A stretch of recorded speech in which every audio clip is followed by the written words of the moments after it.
Hi friends, in continuation with the last videos, we'll discuss about how to stand out in the campus recruitment process. In the last video, we discussed something about skills, the two types of skills, hard skills and soft skills, right? So this was done in the last video. Now, in this video, we would be discussing about some of the questions that usually comes to students' mind while preparing for this PDP. Right. I hope now you know what is the meaning of PDP. It's Personality Development Program. Okay. So the questions are that why PDP is required in your career, right? Why companies are focusing more on PDP than your technical than rather than your technical skills, right?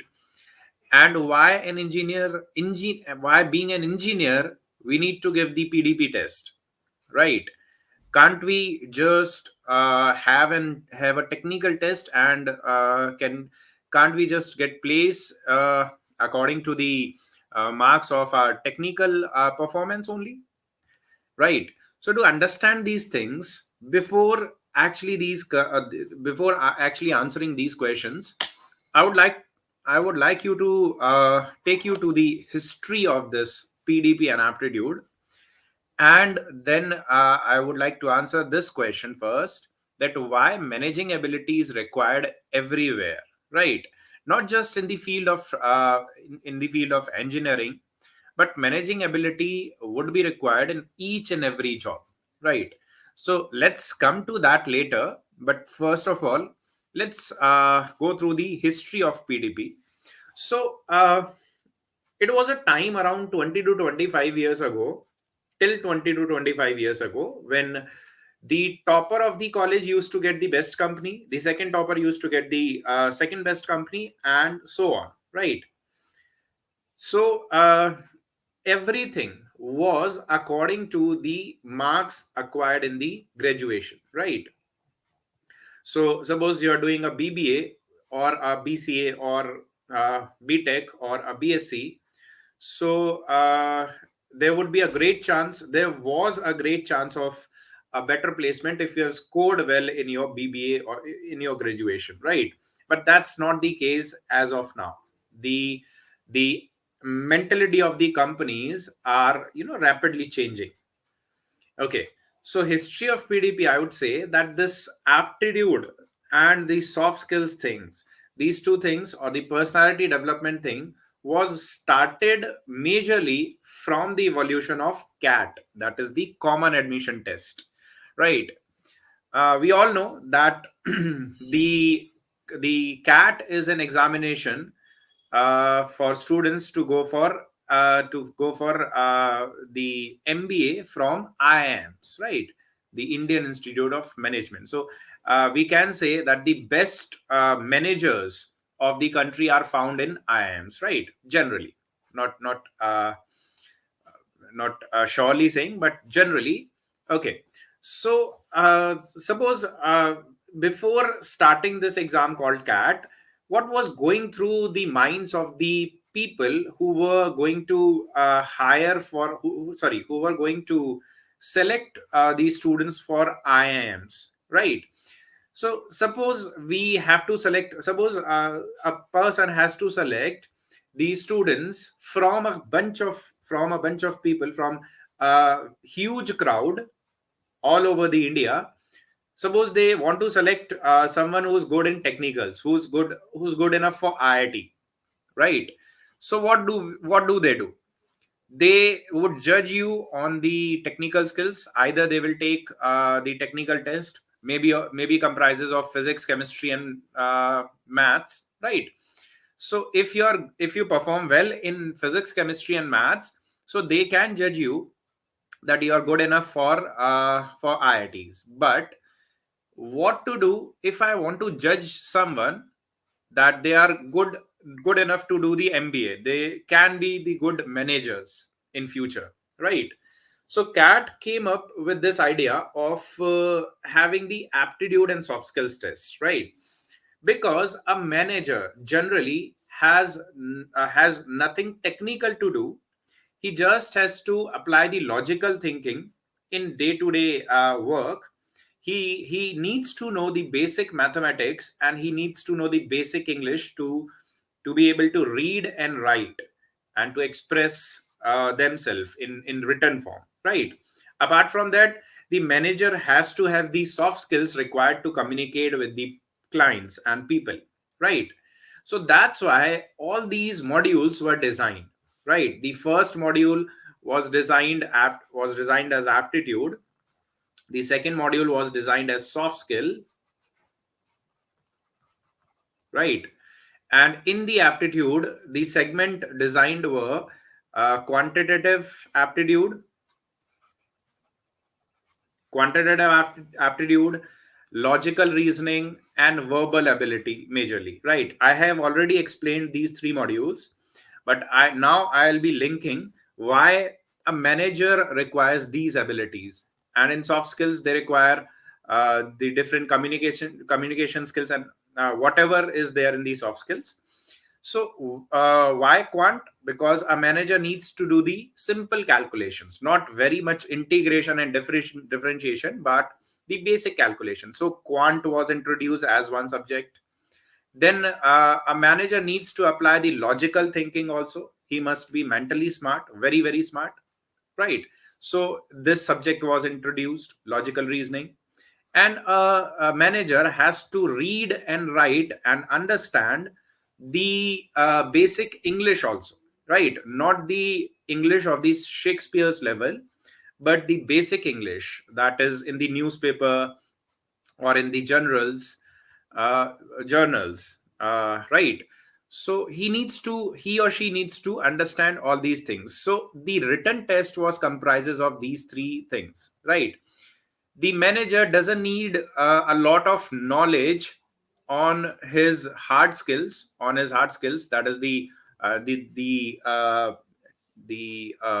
academic knowledge that he has gained. So a person who is very good academically, suppose a person has scored 90% in his 10th and 12th, and also 90% in graduation, still it is possible that he doesn't make a good manager. Okay.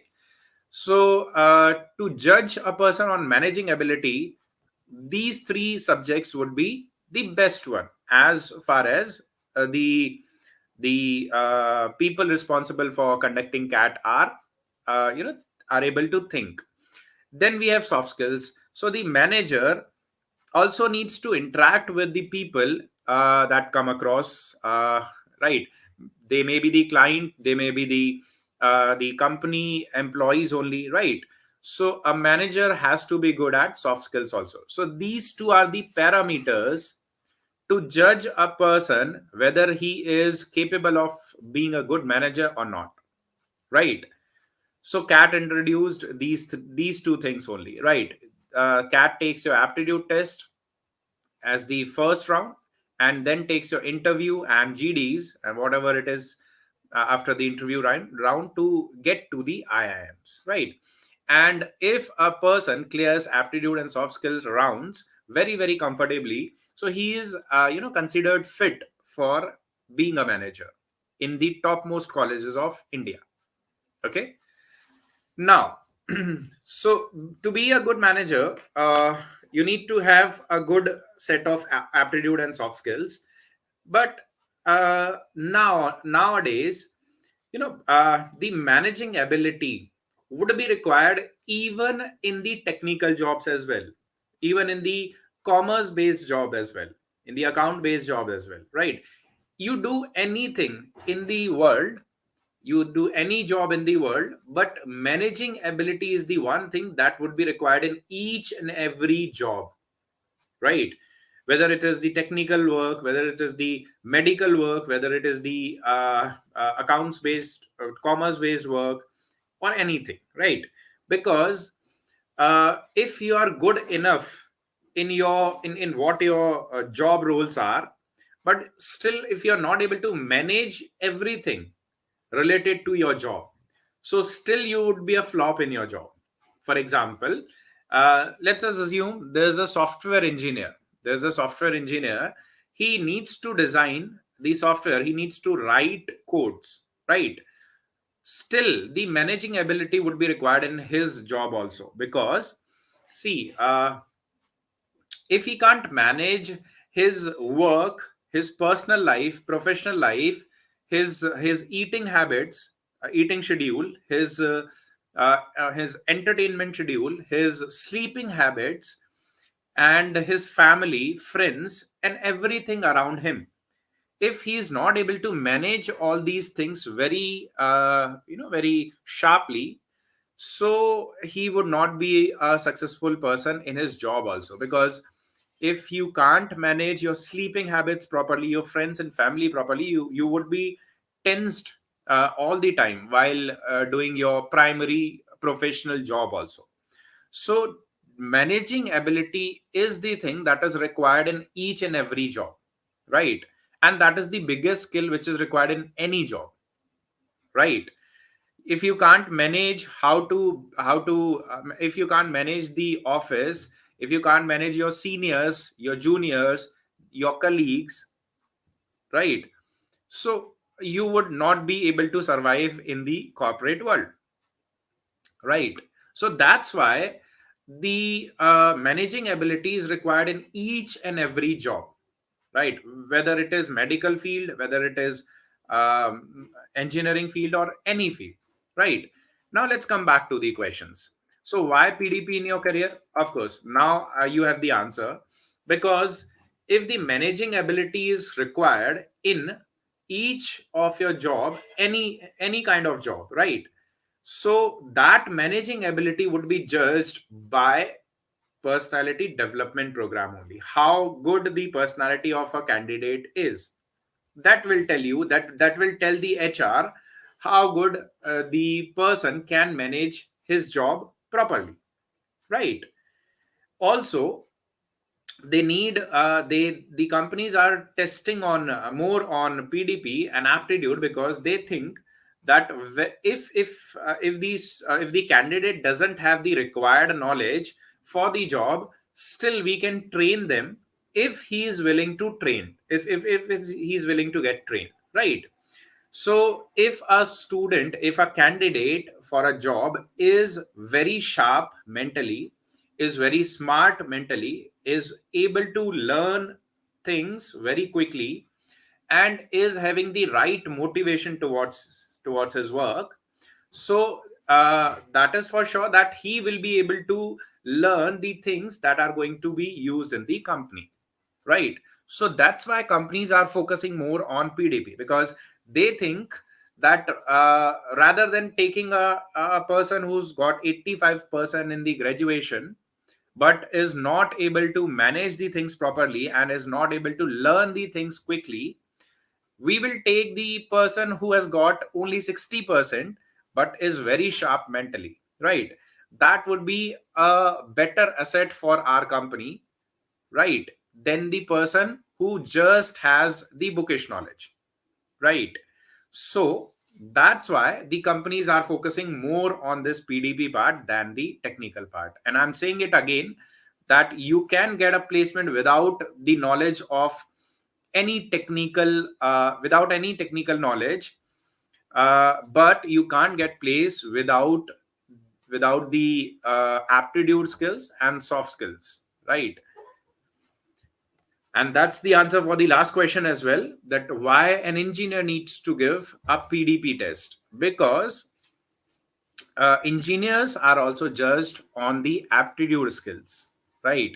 A company, suppose we take the example of Infosys. So Infosys hires a students, Infosys hires a student, then then they put the candidate on the training for the first 3 to 6 months, and they in the training they teach them what to work on, how to work in their company, and on what technologies they would be working, right? And those technologies are actually completely different from the set of technologies they have learned in the in their BTech or in their graduation, right? So there's a very much difference. There's a huge difference between what we learn in the college and on which technology and on which platforms we work in the job, in the software, in the IT industry, in the any industry, right? There's a huge difference, right? Especially in the IT industry, because the technology is very much changing, right? And our syllabuses are designed, way ago. Our syllabuses for the university are designed, maybe 4 or 5 years ago, but we have to work on the current technologies when we go to the job, right? So therefore, the knowledge based candidate is not so much in demand compared to the one who is very very quick learner and smart mentally. Okay. All right, so that's it from my side in this video. In the next video, we will continue some more things uh, about how to get placed in the mass recruiters and the dream companies, and how to prepare for them. Okay, so that's it from this video. Thank you.